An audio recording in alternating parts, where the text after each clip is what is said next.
Salut à vous les champions et championnes de CDHM, donc j'espère que vous allez bien de votre côté. On se retrouve pour l'avis sur la review sur Survivor Series, donc NXT contre Raw contre SmackDown. Donc quel brand a gagné le match, quel brand a été la meilleure. Je vais vous dire ça tout de suite. Alors, il y a eu 3 matchs dans le kick-off, donc j'ai vu le kick-off parce qu'il y avait un match qui m'intéressait dans le kick-off, mais bon, j'ai pas noté de notes sur ce pay-per-view parce que j'ai quasiment apprécié tous les matchs. Ce que je peux dire aussi, c'est que du coup, je m'attendais à beaucoup de trucs et la foule était très peu réceptive à certains matchs et à d'autres, elles étaient réceptives à des catcheurs ou des catcheuses, mais sinon, pas grand-chose. Alors du coup, le premier match du kick-off, c'était une bataille royale d'équipe. Donc on avait en équipe, oula, j'ai pas les détails de toutes les équipes. Non, malheureusement, j'ai pas le détail de toutes les équipes. On avait du côté de NXT, on avait Breeze and Go, du côté de Raw, on avait Street Profit, du côté de SmackDown, on avait Revival, Dolph Ziggler et Robert Roode. Donc c'était une bataille royale avec des équipes, donc j'ai pas le détail de toutes les équipes malheureusement. Et du coup, à la fin du match, c'est Dolph Ziggler et Robert Roode qui ont gagné en éliminant en dernier les Street Profits. Donc la bataille royale durait 8 minutes 20, donc voilà. Ensuite, il y a eu un match pour le titre Cruiserweight qui était plutôt logique. Donc le Cruiserweight Championship, NXT Cruiserweight Championship, pardon. C'était du coup le champion actuel Lio Rush contre Akira Tozawa, représentant de Raw, et Kalisto, représentant de SmackDown. Donc 2 anciens champions Cruiserweight. Du coup, c'est Lio Rush qui a conservé son titre avec pareil la même durée 8 minutes 20. Et le troisième match, donc je m'attendais à ce qu'il soit pas dans le kick-off celui-là. Mais le troisième match, c'était le match des champions d'équipe. Donc on avait The New Day représentant SmackDown, Undisputed Era représentant de NXT et Viking Raiders qui sont vainqueurs représentant de Raw. Le match a duré 14 minutes 30 et du coup à la fin du pré-show on a une victoire de SmackDown, une victoire de Raw et une victoire de NXT. Donc là toutes les cartes sont jouées. Alors ensuite on va passer du coup au premier match de Survivor Series. Alors, voilà. Alors, j'avais mis, oui, pour le kick-off, bataille royale, résultat impressionnant vu que c'est Show Glorious, je les appelle comme ça, qui a remporté le match. Résultat évident, Lio Rush conserve son titre. Et Viking Raiders qui ont gagné, je m'y attendais pas. C'est vrai parce que je pensais que c'était le New Day qui allait remporter le match. Alors, le match féminin par animation. Donc, je suis un peu déçu de quelque chose, c'est que ils ont mis le thème des shows, donc Legendary de Skillet pour Raw, ACDC pour SmackDown, je connais pas la chanson, et apparemment celui de NXT, ça serait Slipknot. Donc, vu que je ne suis pas NXT, je sais pas plus. Mais ils ont mis le thème des shows, ils ont pas mis le thème des catcheurs, voilà. Alors que même dans le kick-off, ça a été mis, même si c'était 30 secondes, ça avait été mis. On avait Breeze and Go aussi dans le kick-off, donc ça m'a fait plaisir de les revoir. Du coup, on avait en truc que j'ai retenu, donc Tony Storm il a fait une double German suplex.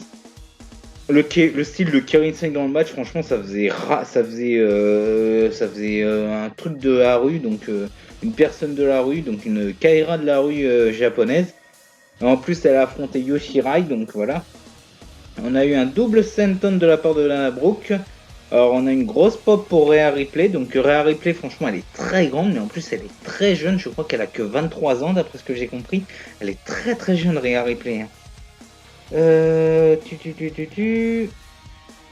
Yoshirai et Candice LeRae qui fut blessé dans le match bien sûr blessé entre guillemets parce que suite à NXT War Games la veille, les 3 capitaines se retrouvent. Nikki Cross éliminé à la première, donc un peu surprenant de ce résultat. Nikki Cross est éliminé par Bianca Belair. Oui, je vous ai même pas dit les équipes en plus. NXT, Rhea Ripley, Candice LeRae, Bianca Belair, Yoshirai et Toni Storm. Raw, Charlotte, Natalia, Sarah Logan, Asuka et Kairi Sane. Et SmackDown, Carmella, Dana Brooke, Sasha Banks, Lacey Evans et Nikki Cross. Alors Nikki Cross fut éliminée par Bianca Belair grâce à Rhea Ripley qui a tenu les jambes de Belair sous le ring, donc voilà.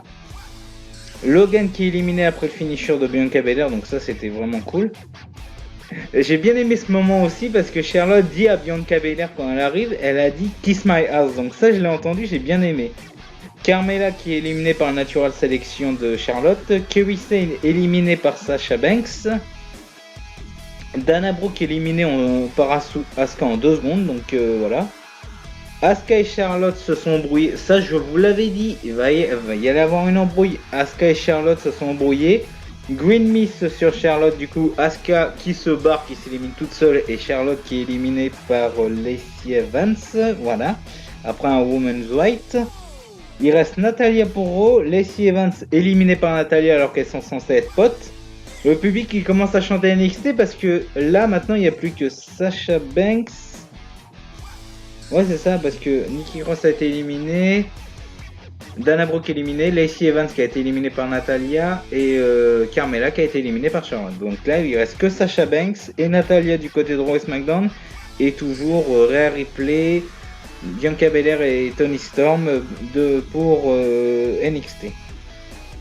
Alors là j'ai bien aimé ce moment parce que Raw et SmackDown se sont alliés pour éliminer NXT en fait. Storm qui a été éliminé par une double soumission, donc bank statement et sharpshooter de Natalia. Donc j'ai bien aimé ce truc là. Du coup Bianca Belair qui a été éliminée par un Heart Attack. Ensuite du coup il restait Natalia, Sasha Banks et Rhea Ripley. Du coup Sasha qui élimine Natalia sous le coup. Et à la fin, du coup, Candice LeRae et Yoshirai qui reviennent pour sauver leur capitaine. Et du coup, victoire de Rhea Ripley en éliminant en dernière Sasha Banks. Donc le match a duré 28 minutes. Ce fut un excellent face-à-face entre Ripley et Banks. C'est dommage que Rhea Ripley se soit fait aider par ses partenaires. J'aurais préféré un match clean. Mais ce fut vraiment très très bon. Très très bon.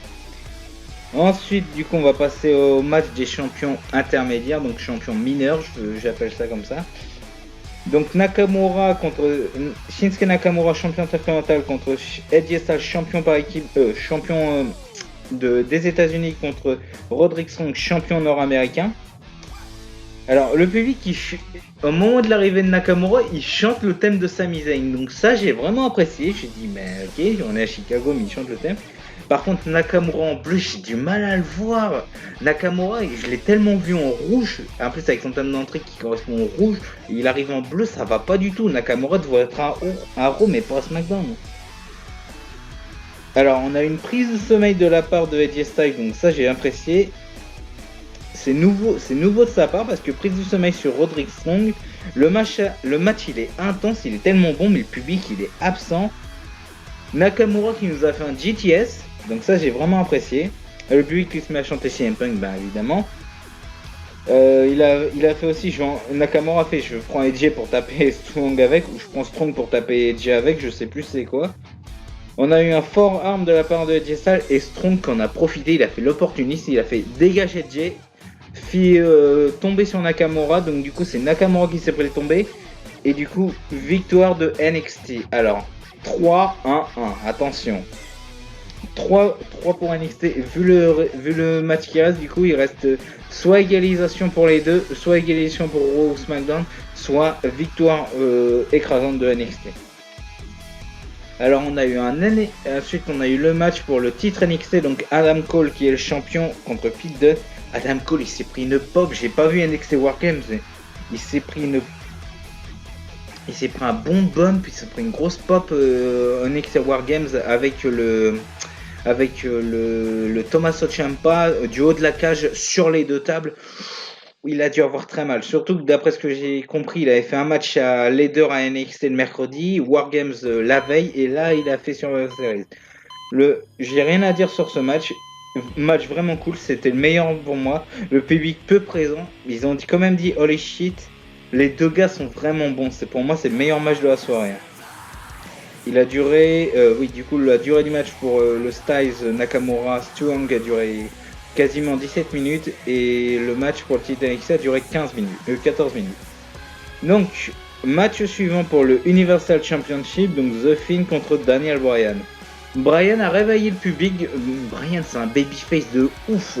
Il réveille à fond le public. Le retour du Yes Movement parce qu'il était à fond sur le public. Il a réussi à contrer Mandible Claw. Donc ça, c'était impressionnant. Bryan il a réussi à tout contrer. Mais Wyatt qui arrive quand même à le choper après un saut et conservation du titre de Wyatt. Donc le match a duré 10 minutes. C'est une bonne durée. C'est exactement ce que vous avez dit. Je vous ai dit 10 minutes pour un match et je sens que la rivalité n'est pas terminée.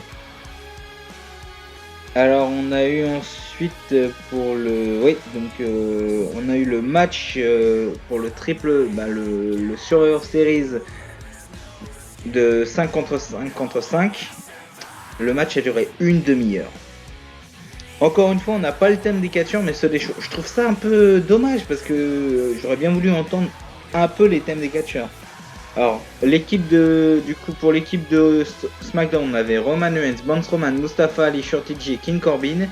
Contre l'équipe de Raw, Seth Rollins, Ricochet, Randy Orton, Drew McIntyre et Kevin Owens. Contre la team NXT qu'on ne connaissait pas. Tommaso Ciampa, Keith Lee, Matt Riddle, Walter, champion UK et Damian Priest. Donc c'est les catcheurs que je connais pas, à part peut-être Tommaso Ciampa. Mais après le reste, je ne connaissais pas. Walter qui apprécie, le public commence à chanter Walter. Walter qui a quand même réussi à fouetter Strowman et se fait éliminer direct. Alors là, il y a eu un bullshit du public. Walter qui est invaincu UK, il se fait éliminer mais direct par McIntyre. Ensuite, en élimination, Owens qui a éliminé Shorty G. Ciampa qui élimine Owens après un DDT de la deuxième corde. Après justement que Owens en ait pris Owens à Corbin. Le public qui commence à chanter Burning Down.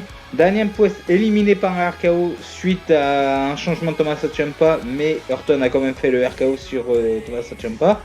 Matt Riddle qui élimine Orton à la suite. Après, du coup, il s'est pris un RKO et du coup, c'est Corbin qui élimine Matt Riddle, si je me trompe pas. Ouais, c'est ça. Corbin qui élimine Matt Riddle. Le combat des monstres, Roman éliminé par décompte extérieur. Alors là, il y a un truc qui va pas. Est-ce que le décompte commence quand tous les 3 catcheurs sont à terre ou pas? Est-ce que c'est bien? Est-ce que c'est une incohérence ou pas dans ce match-là? Parce que Corbin était à l'extérieur, Rollins était à l'extérieur, ils n'ont pas été comptés. Mais là, les 3 catcheurs étaient à l'extérieur. Keith Lee arrive à revenir. Drew McIntyre arrive à revenir. Strowman n'arrive pas à revenir parce qu'il s'est pris un Claymore Kick en plus sur la poire. Donc, est-ce qu'il faut que les 3 catcheurs soient à l'extérieur pour que l'arbitre commence à compter, ou est-ce qu'il y a un seul catcheur qu'il faut qu'il soit à l'extérieur? Ça, c'est la question que je me pose. Du coup, Ricochet qui est éliminé par Corbin. Donc ça, après un End of Day, donc ça, impressionnant de la part de Corbin. Ali qui rentre, Ali qui est chez lui. Ali qui est éliminé par Rollins suite à une embrouille avec Corbin.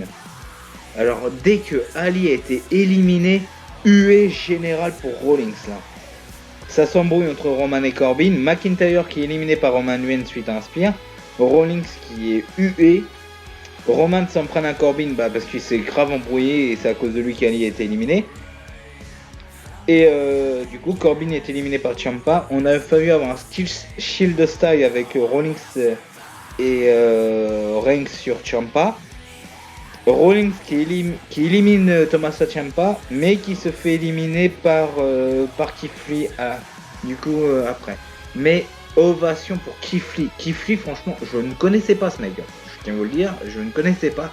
Mais une ovation de malade qui s'est pris. Et bien sûr, finale, Keith Lee contre Roman Reigns. On a eu un bon combat.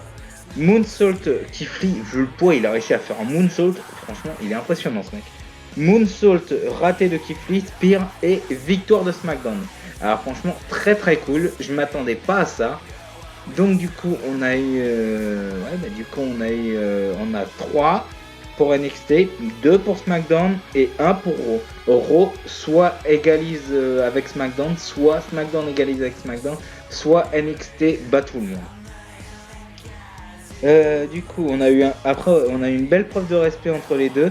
Mais Rollins, comment il a été hué. Mais Rollins, je crois qu'il faut qu'il soit du côté heel, hein, parce que sinon ça va pas être possible. Hein.